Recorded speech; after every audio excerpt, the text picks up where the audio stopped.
Assalamualaikum warahmatullahi wabarakatuh. Shalom untuk kita semua. Perkenalkan, nama saya Saputra Sinandela dengan NIM 23073025 dari Prodi Pendidikan Teknik Otomotif. Di sini kita akan melakukan overhaul. Tujuan dari overhaul adalah untuk menggalikan performa mesin seperti sedia kala atau seperti semula.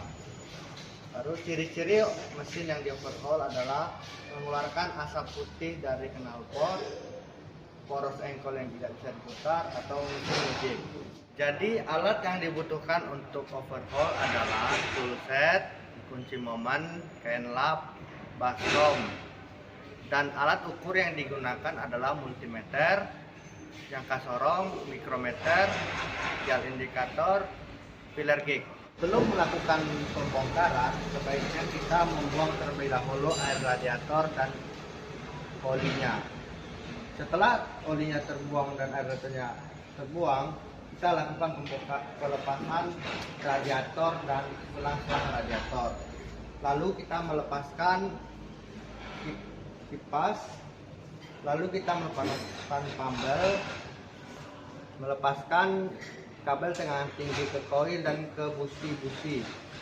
Lalu kita melepaskan pompa bensin, lalu kita melepaskan filter oli dan melepaskan distributor.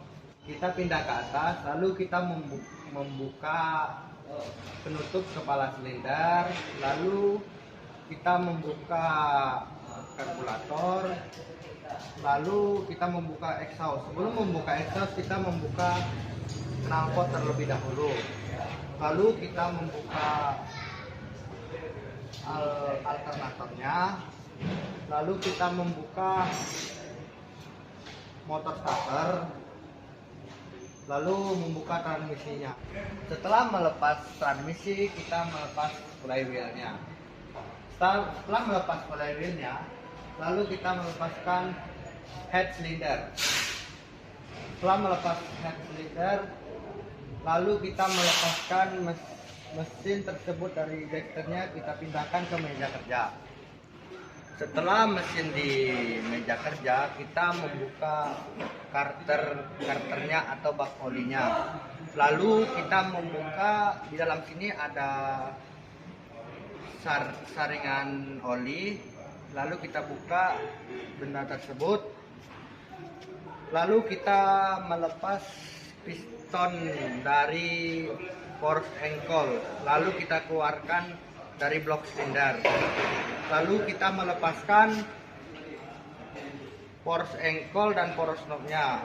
Setelah selesai melakukan pembongkaran, kita lakukan pembersihan. Kita bersihkan karter dari lem-lem yang tersisa di pinggirannya, lalu kotoran-kotoran yang ada di dalam bak oli tersebut.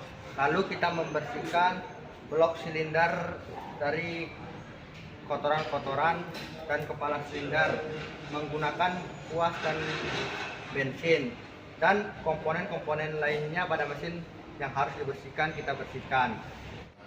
Setelah kita selesai pembersihan, kita lakukan pengukuran. Lalu kita ukur diameter piston, baru pegas katup, baru diameter katup, baru diameter poros engkol dan poros knob. Lalu kita ukur tinggi katup,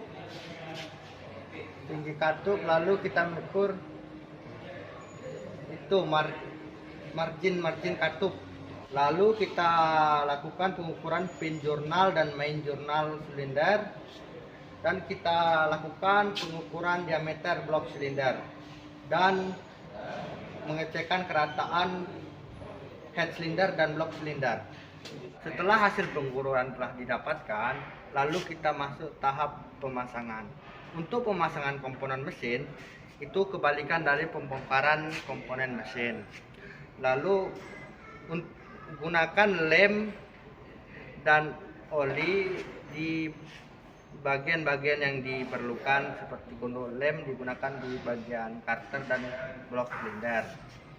Baru setelah selesai pemasangan kita lakukan pengisian, lalu isi air radiator dan oli mesin.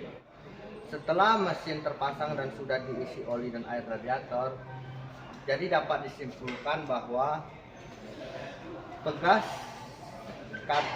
katup mesin tersebut perlu diganti. 3. Dan ganti filter oli mesin tersebut. Terus packing set mobil tersebut juga harus diganti. Dan lakukan penyekiran pada klep mesin tersebut karena terdapat kebocoran. Sampai tidak ada kebocoran pada klep baru bisa dipakai.